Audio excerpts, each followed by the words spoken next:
Seeing the market and the lifestyle here, guys. I just found out that like people here love music, guys.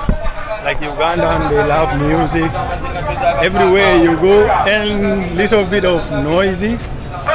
So music is live for them here. So I'm going down. Actually, like I'm planning to go and eat something because since morning, since I came, I never ate something, and people are saying if you come to Uganda, you have to try some local food like toke, and there are things like they call it also Rolex.